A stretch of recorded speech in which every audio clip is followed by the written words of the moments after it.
Good morning. Welcome back to the Retirement Report. I'm Hank Parrott, your host.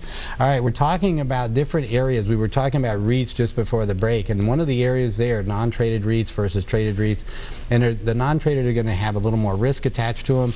One of the things that we talked about with being able to get your money out, all right? A REIT is again, it's like the concept is that of a mutual fund holding real estate, so that you can invest in commercial real estate as an example for the average investor, much like you can invest in a large basket of stocks through a mutual fund. So it allows you to get in that market. Now the downside with real estate relative to say stocks and bonds is stocks and bonds are liquid. So if I want to sell my mutual fund, I can cash out of that. That won't be a problem. Same thing with an individual stock or bond. However, when it comes to REITs, this is one of those areas, understanding that risk a little bit more, they're a little less liquid. And the way that they're structured, in fact, by rule, they have to disperse a lot of that in the forms of dividends, which makes them even less liquid. And of course, if they wanted to cash out, well, for them, if everybody wants to cash out at the same time, how would they do that without selling the real estate, and how long might that take? And you can see where these problems can develop. And if they get into trouble, let's say they're dependent upon rents from this commercial real estate, and the market drops in a particular area and they're not able to get to rents, they're not able to make their overhead, they're not therefore able to pay the dividends, and they're not able to cash out people that want to cash out.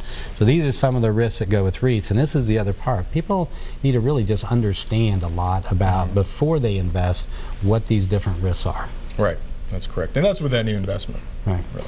Now this goes to the oil and gas investment. I guess this is one you run into quite a bit.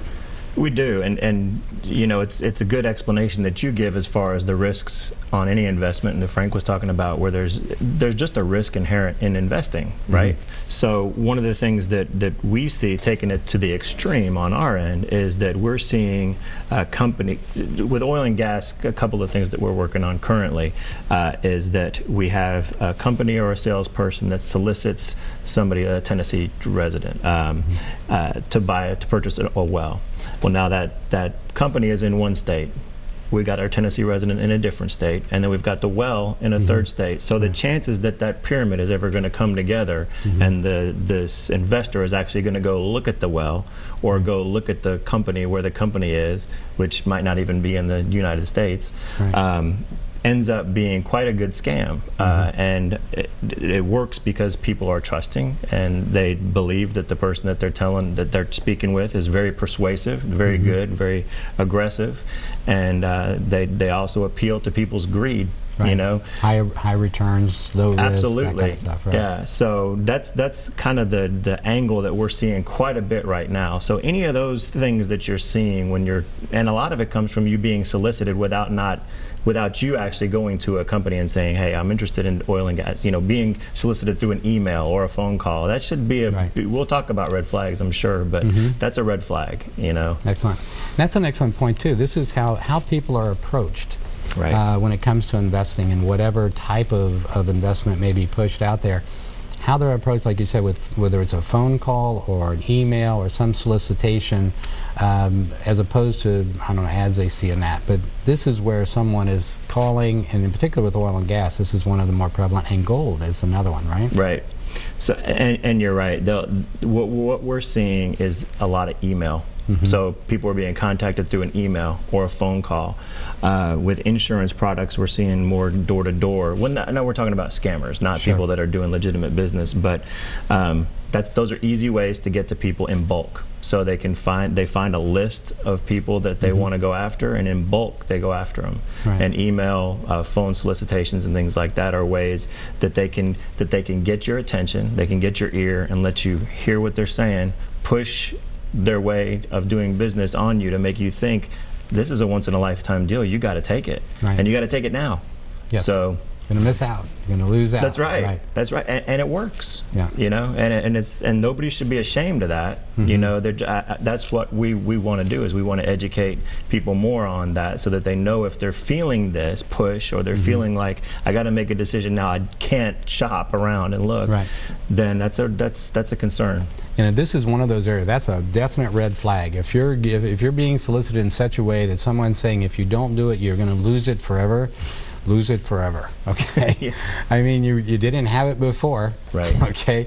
And chances are you're going to be much better off to have passed on this one. I've always felt that way with if I go into any kind of sales situation or a car purchase, any kind of thing like that, and the high pressure tactics, I'm walking away because I just that type of thing never ends well. Right. for me. Right. I agree. Right. Yeah. So this is one of the areas, and when it comes to red flags, this is another, Ponzi schemes. Now this was one that was Bernie Madoff. This is the big one in the news, right? And there have been others like that, and we've had some local ones here in Tennessee as well. And this goes where someone is, the people were writing the check to him to put into his account, and he was investing, supposedly giving, promising these exorbitant returns. And again, this here locally, have you had much of? I mean, I can think of some over the years that there was a gentleman in Murfreesboro with Bob Cherry, maybe in Nashville. There's been a few different ones. Been a couple in Brentwood over the past couple of years, but yeah, unfortunately, we do get those. And the way a Ponzi scheme works is that you're right. There's usually a lure of unusually high investments or consistent returns that are outplaying the market. Right. So you get that initial group of investors that invest with this individual who will usually be very secretive about their investment strategies, and usually will want to be the only person to kind of control those investments. And those investors are usually paid out by a second tier of investors who invest, and that's the way it works. As each new tier of investors comes in, that money is used to pay out the initial investors. Eventually the market dries up. Eventually there are no new investors. Eventually people will all want their money at one time, and that's what happened with Madoff. That's why his scheme eventually collapsed. He had, I believe it was about $7 billion worth of investment that people were trying to pull out, and he only had about $200–300 million left. Wow. So the total scheme was, I think, $65 billion, and that went on for decades. Yeah. So in terms of what to look out for and not becoming a victim of that, unusually high investments, returns, promised returns that are just not consistent with what the market is producing. Someone who's not really, who just seems like he has something to hide, whether it's their investment strategy or, like I said, they want to be the person to control those investments. Yeah, this is one of the things, usually when you're investing, you definitely should know, I'll give you an example again. When I have clients and we sit down, we go into great detail about what the investment strategy is going to be. You know exactly what you're getting into, whether it's an insurance product, whether it's stocks, bonds, mutual funds, whatever it is. Full disclosure, and you're going to see what the holdings are, what the the stocks that are in there, the bonds, ETFs, mutual funds, whatever it is. That's one of the things. And you're going to get, here's another area. I don't deal in discretionary funds, so for me, and I insist upon it, that's non-discretionary, which means when you're investing, as an example, if I'm utilizing, say, a Schwab or TD Ameritrade as a custodian, one of the things there is you're going to have SIPC protection. That's going to help protect you against fraud. All right, this is Security Insurance Protection Corporation. All right, same thing with insurance products. You're going to have certain protections as well. So these are what we're looking at is the safety of your money is very important. So without those, and this is why I don't like discretionary type accounts where you're losing all those kind of protections.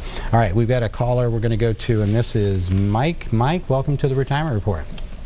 Thank you. Good morning, sir. How are you doing? Very good. How are you today? I'm doing great. I just retired last week. Congratulations. Hope Thank you, sir.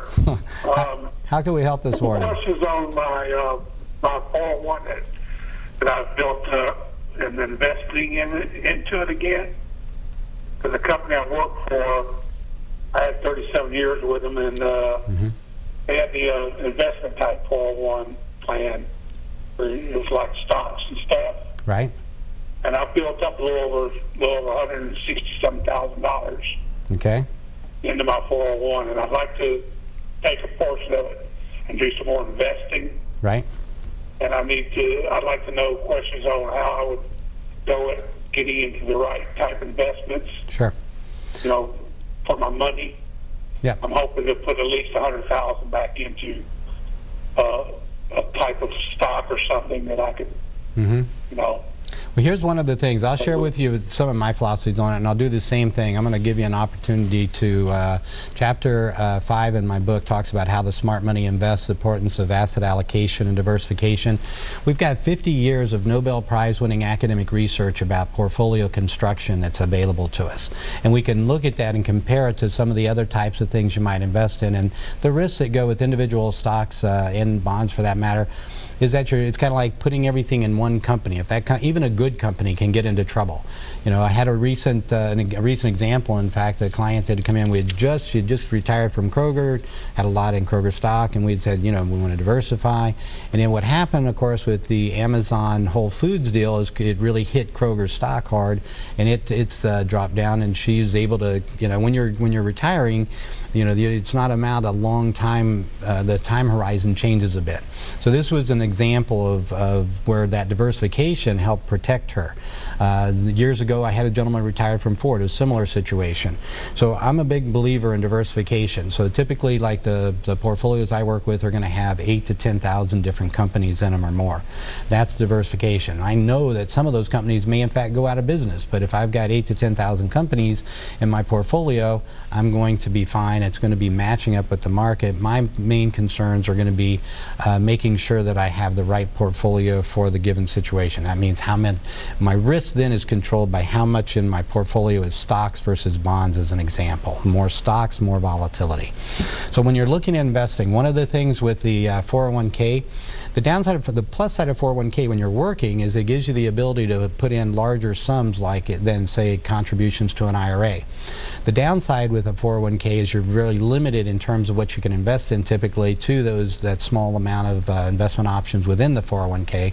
So when you leave the company, or you know, even in-service transfers once you're over age 59 and a half, can allow you access to more investment. So going more investment options, thousands of investment options in fact. So one of the things I would recommend is the same thing, comprehensive planning. So I'm going to do the same thing, Mike. This is my book, 7 Steps to Financial Freedom in Retirement. Call my office, 615-376-5325, and we'll send you one. In it, we'll get into comprehensive planning. In the first 2 chapters, we'll talk about taxes and IRAs and how that works. We get into fixed type investments and what the pros and cons of those are. And then in how the smart money invests, it's about how, in fact, to invest in the stock market the way that pension funds and other companies do. This is what they're looking at and large investors. They're looking to protect their money at the same time. They want to get a market return, but they don't want a lot of risk. All right, and this is a way that you can manage your risk better. Okay? Okay, thank you so much. Can you tell that phone number at me one more time, please? Sure, 615-376-5325. Tess is standing by. She'll get your information. She'll make sure you get that to you. Thank you so very much. All right, you have a good day. Take care. All right, thank you, sir. Thanks, Bye-bye. bye. All right, we're going to cover some more of some of the different risks that are out there and some ways that you can protect yourself, and you're welcome to call in as well. There's a number on your screen, 615-737-+737-7587. All right, quick break, and then we'll be right back here on the Retirement Report.